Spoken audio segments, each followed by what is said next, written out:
everybody. It's a great honor to have President Ferdinand Marcos Jr. of the Philippines, a great family legacy, and highly respected in this country. I know that because I have many friends in the Philippines, and there's great respect, or I couldn't say it, so congratulations. Thank you. We're going to be talking about trade. We're going to be talking about war and peace. They're a very important nation militarily, and we've had some great drills lately. We're back with them. I think I can say that the last administration was not getting along with them too well. They didn't get along with anybody. They didn't know. Honestly, they didn't know what they were doing. But we have some fantastic military relationships with the Philippines, and that's been reinstituted. And Pete, I would say that you couldn't be happier, right, with the relationship. Great partner. So I just want to say it's an honor to have you. We're going to talk about trade today, and we're very close to finishing a trade deal, big trade deal actually. And we do a lot of business with you. It's a lot of income coming in for both groups. But I was surprised to see the kind of numbers. They're very big, and they're going to get bigger under what we're doing and what we're proposing. And I just want to thank you for being with us. It's a great honor. You and your representative. It's really a great honor. We have a big announcement. AstraZeneca, the big drug company, is going to spend $50 billion, just announced $50 billion in the United States in order to build various places all over the country, big manufacturing plants, pharmaceutical plants all over the country, so that's an honor. And he said they did that because of the election and because of the fact that the tariffs are placed. So they're building their facilities in New York. $50 billion, that's a big investment. And it's going to be a very good investment. I have no doubt about it. So thank you to AstraZeneca. And with that, I'd like to have you say a few words, please. Thank you very much, Mr. President. Of course, we're all very happy to be here to once again reaffirm the very strong ties between the Philippines and the United States, ties that go back over 100 years. And considering the context in which we live these days, especially in my part of the world, this has evolved into as important a relationship as is possible to have. We must remember that the United States is our only treaty partner in the Philippines, and that has stood us in good stead over the years, certainly through the Second World War, and the cultural memory of all Filipinos, down to even the school children, is that our strongest, closest, most reliable ally has always been the United States. And that is something that we value, that we are grateful for, and that we will continue to foster as we go on. With the leadership of President Trump, I am very confident that we will be able to achieve that. I think it is worthwhile to remember that it was President Trump who, in his first term, characterized the relationship between the Philippines and the United States as ironclad, and that has been necessarily the case since that time that you made that statement, sir. And it is something that the Philippines will always hold close to its heart. Thank you once again, and we are honored, and it is our great pleasure to be here and to visit with the President of the United States. Thank you, sir. It's my great honor. Any questions, please? Mr. President, Yeah, please, go ahead. Go ahead. Mr. President, do you think that shared drilling power should be gone? I think he's done a bad job, but he's going to be out pretty soon anyway. In eight months, he'll be out. But I call him too late. He's too late all the time. He should have lowered interest rates many times. Europe lowered their rate 10 times. We lowered ours none. And it's causing a problem for people that want to buy a home. Look, our economy is so strong now, we're blowing through everything. We're setting records. You know that, you see that. And whether it's the Philippines or anyone else, we're setting records at levels that nobody's ever seen before. But you know what? People aren't able to buy a house because this guy is a numbskull. He keeps the rates too high, and probably doing it for political reasons. The only time I remember him cutting rates, I mean, he cut the rates just before the election to try and help Kamala, or whoever he was trying to help. He probably didn't know. And he's building a building. He's $2.7 billion. They have a $900 million overrun. What is that? And that was given by Biden. That was another Biden deal. And this guy's building this building that's severely overrun.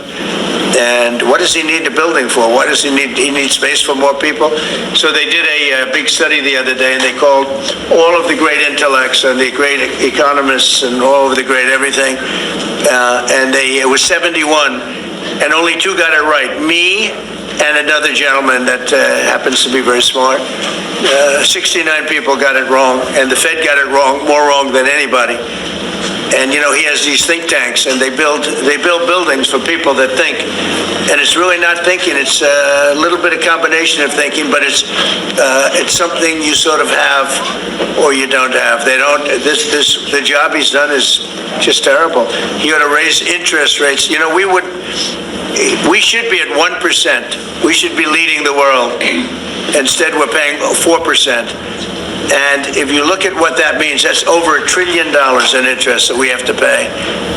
That with the striking of a pen, we would be saving more than $1 trillion. Is that right, Scott? Yes. Do you have anything to say about it?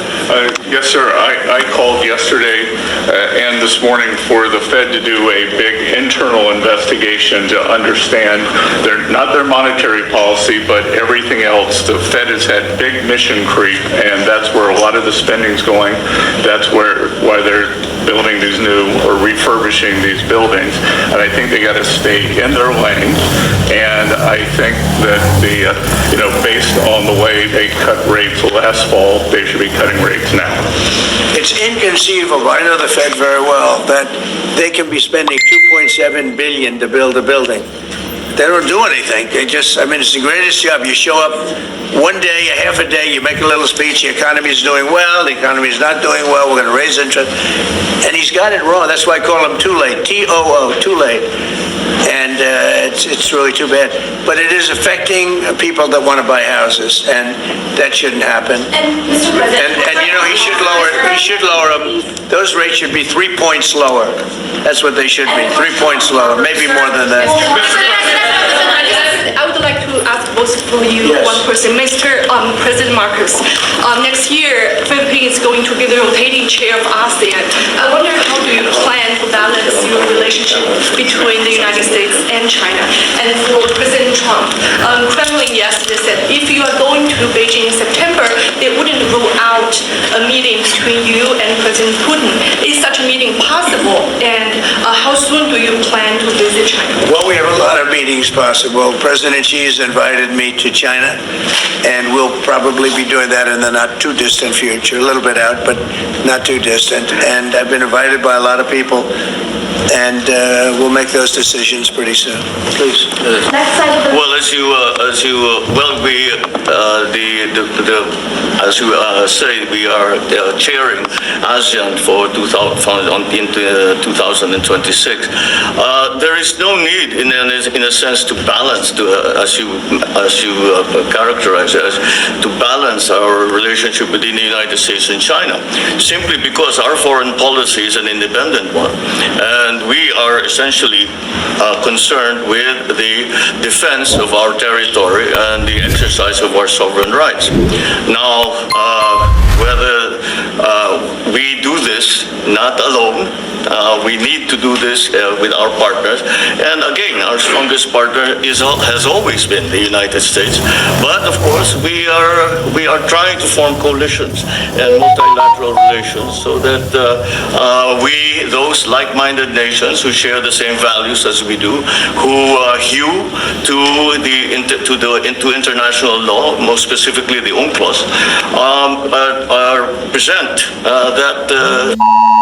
that position very clearly to anyone who has intentions of unilaterally changing the world order, and that is how we are guided in that. And I don't mind if he gets along with China, because we're getting along with China very well. We have a very good relationship. In fact, the magnets, which is a little complex piece of material, but the magnets are coming out, very well. They're sending them in record numbers. we're getting along with China very well, and I don't mind if the president dealt with China, if that's meant, because I think he has to do what's right for his country. I've always said, make the Philippines great again. Do whatever you need to do, but you're dealing with China wouldn't bother me at all. No, well, now it is something that we have to do in any case. Yeah. And certainly that. Mr. President, do you support the Justice Department seeking an interview with Ghislaine Maxwell? Did you urge the Attorney General to seek? I don't know anything about it. They're going to what? Meet her? Your Deputy Attorney General has reached out to Ghislaine Maxwell's attorney asking for a new interview. Yeah, I don't know about it, but I think it's something that sounds appropriate to do, yeah. Do you have any concern that your Deputy Attorney General, as your former attorney, would be conducting the interview, given... No, I have no concern. He's a very talented person. He's very smart. I didn't know that they were going to do it. I don't really follow that too much. It's sort of a witch hunt, just a continuation of the witch hunt. The witch hunt that you should be talking about is they caught President Obama absolutely cold, Tulsi Gabbard. What they did to this country in 2016, starting in 2016, but going up to 2020 in the election, they tried to rig the election, and they got caught. And there should be very severe consequences for that. When we caught Hillary Clinton, I said, you know what? Let's not go too far here. It's the ex-wife of a president, and I thought it was sort of terrible. And I let her off the hook, and I'm very happy I did. But it's time to start, after what they did to me, and whether it's right or wrong, it's time to go after people. Obama's been caught directly. So people say, a group. It's not a group. It's Obama. His orders are on the paper. The papers are signed. The papers came right out of their office. They sent everything to be highly classified. Well, the highly classified's been released. And what they did in 2016 and in 2020 is very criminal. It's criminal at the highest level. So that's really the things you should be talking about. I know nothing about the other, but I think it's appropriate that they do go. May I ask you about that, Mr. President? Yeah. Tulsi Gabbard has submitted a criminal referral to the Department of Justice. From your perspective, who should the DOJ target as part of their investigation? What specific figures in the Obama administration? Well, based on what I read, and I read pretty much what you read, it would be President Obama. He started it. And Biden was there with him, and Comey was there, and Clapper. The whole group was there. Brennan, they were all there in a room. Right here, this was the room. This is much more beautiful than it was then, but that's okay. I have nice pictures up. They came out of the vaults. They were in there for 100 years. This is much more beautiful. We have the Declaration of Independence now in the room, which wasn't here. I guess people didn't feel too good about putting it here, but I do. But you know what? If you look at those papers, they have them stone cold, and it was President Obama. It wasn't lots of people all over the place. It was them too. But the leader of the gang was President Obama, Barack Hussein Obama. Have you heard of him? And except for the fact that he gets shielded by the press for his entire life, that's the one they... Look, he's guilty. It's not a question. I like to say, let's give it time. It's there. He's guilty. This was treason. This was every word you can think of. They tried to steal the election. They tried to obfuscate the election. They did things that nobody's ever even imagined, even in other countries.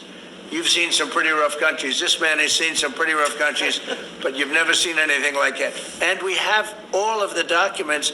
And from what Tulsi told me, she's got thousands of additional documents coming. So President Obama, it was his concept, his idea, but he also got it from crooked Hillary Clinton. Crooked is a $3 bill.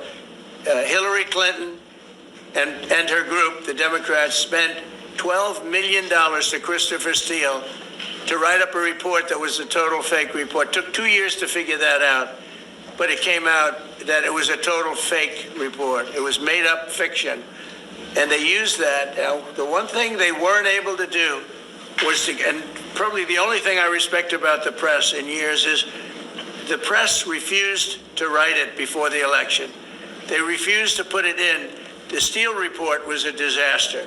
All lies, all fabrication, all admitted, an admitted fraud. She paid $12 million, and the Democrats, for that report to a wise guy named Christopher Steele.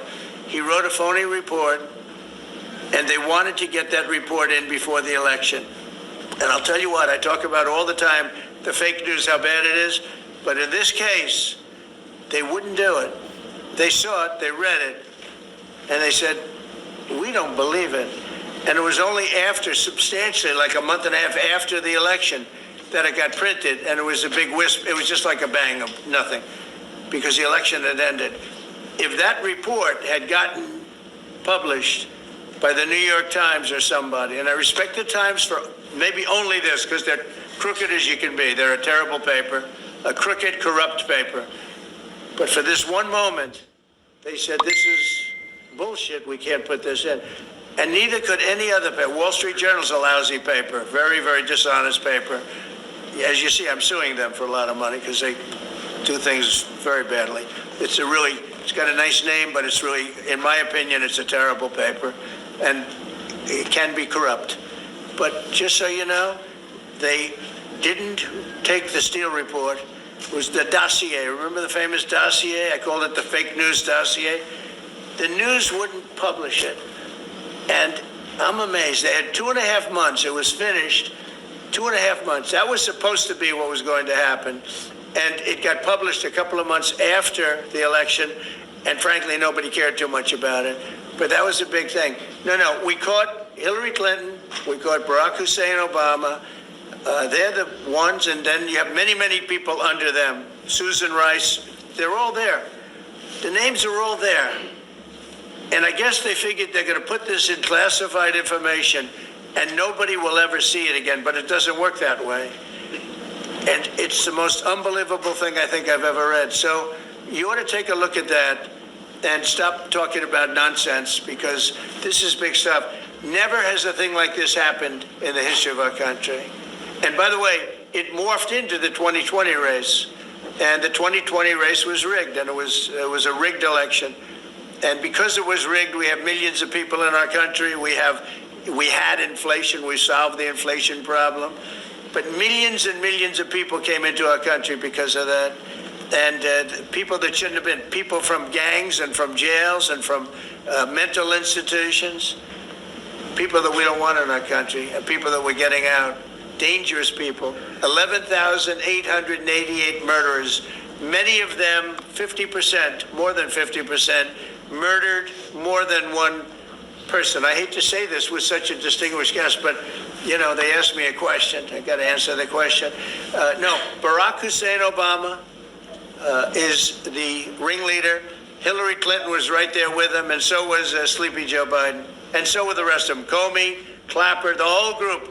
And they tried to rig an election, and they got caught. And then they did rig the election in 2020. And then because I knew I won that election by a lot, I did it a third time, and I won in a landslide. Every swing state won the popular vote. But I won that all the same way in 2020. And look at the damage that was caused.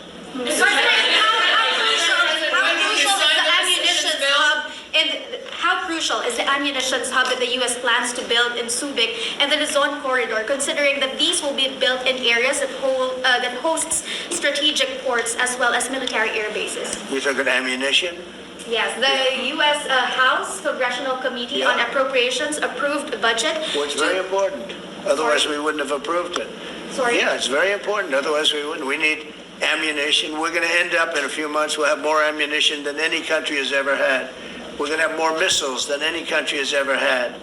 We're going to have all the speedy missiles. We'll have the speedy ones, the slow ones, the accurate ones, the ones that are slightly less accurate. We have everything. But we will have more ammunition than any country has ever had. It's very important to me. And how Go ahead, please, Red. Sir, when you say that you're close to making a trade deal, what gaps remain? And for President Marcos, sir, I was just wondering, do you not think that perhaps the Philippines hosting U.S. missile systems could be considered escalatory by China, especially because they can strike deep into China? Thank you. Well, it's an honor to be with this gentleman. You know, I've known him, and I've known his family, actually, but I've known him. And I assume you're from the Philippines? Are you from the Philippines? Yes, sir. That's good. You're very lucky to be from the Philippines, right? It's a great place. But we're going to have a very good relationship. I mean, I know you had some problems with another president, and it was not your fault. It was the president's fault. And the country was maybe tilting toward China, but we untilted it very, very quickly. But you know, you had a country that was tilting toward China for a period of time, and I just don't think that would have been good for you. You can deal with China, you should deal with China, but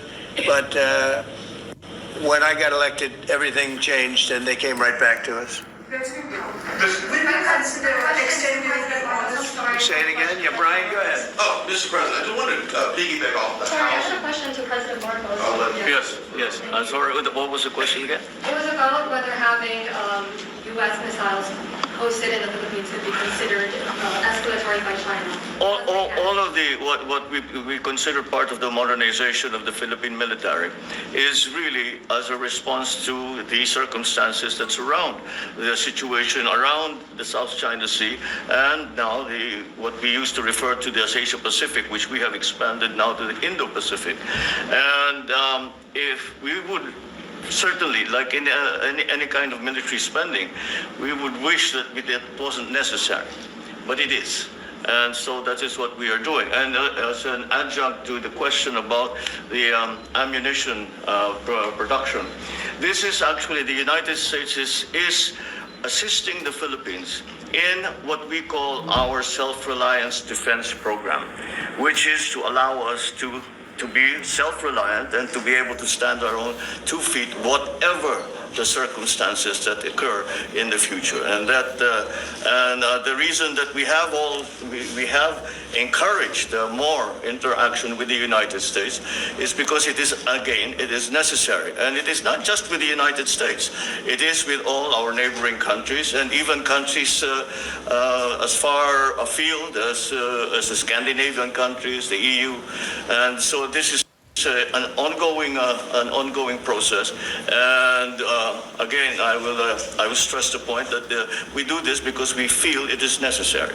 And don't forget, just as tantamount to what you're asking, the Philippines were loaded up with ISIS and a lot of terrorists, and they were at a very, very dangerous point. And during my administration, we went in and we wiped them out, working with the Philippines, but we wiped them out. But if we didn't go in, I don't know what would have happened. I don't know who would be your president right now. But we spent a lot of time and a lot of talent on going into the Philippines and wiping out terrorists. They had a tremendous problem during my administration, and we cleaned it up. We got them out, and now you really have a good, solid country again. I believe so. Yes. How can you make more Mr. President, I want to follow up on the housing question. Yeah. We've got no tax on tips, no tax on overtime, no tax on Social Security. How important is it we have no tax on home sales, capital gains, to unleash the housing market in this country? Well, we're thinking about that, but would also unleash it just by lowering the interest rates. If the Fed would lower the rates, we wouldn't even have to do that. But we are thinking about no tax on capital gains on houses. And I'm very impressed that you asked that question, because nobody knew that. Well, How did you find that out? That's very... I wonder why there's somebody I'm very close to. There's a leaker. There's a leaker. I've also got a question. I find it a very interesting world that we know more about two people at a Coldplay concert just hours after that viral video than we know of Thomas Crooks 1 year after attempting to assassinate you. What is holding back the investigation on Thomas Crooks? Well, they've reported to me, and they've told me things, and they really say they haven't found anything that was abnormal. I would say this: the Secret Service was very brave, because they were right there, and they jumped on me. They made a mistake. They should have had somebody on that roof, and they should have had communication with the local police, who also, they did a very good job, but they made some mistakes, and we have a whole different group of people now. I don't think anything can happen, but I think we have the best people anywhere in the world right now, and I think they've learned. And, they went into him very, in great detail. They gave me the whole thing, and what can I do? They say that it was just a nut job, that was looking to do this. And I spoke with the FBI, the new FBI. I spoke to the FBI. If it was the old FBI, I wouldn't have believed a thing they said, because the old FBI under Comey was crooked as hell. He was one of the most crooked. Everybody should read the Horowitz report. Unfortunately, Bill Barr didn't use it. But the Horowitz report, not appointed by me, it was a report on Comey and the FBI. It is one of the worst shots at a human being I think I've ever seen. In fact, the New York Times did an editorial that was one of the worst editorials I've ever seen about anybody. That was about Comey. You ought to go back and get, and Barr didn't use it because he didn't have the guts to use it, or something happened, I don't know. Too bad. He went to Mr. Durham. Instead of doing the Durham, all they had to use is the Horowitz report. And I always felt badly for Horowitz, frankly, because he's a Democrat, I guess. He was appointed by a Democrat. But that report has gotten lost, and it shouldn't be lost. You should all go back. It should be mandatory reading. Go back and read the Horowitz report on Comey and his cronies. And you'll see exactly, we're going to add that to all.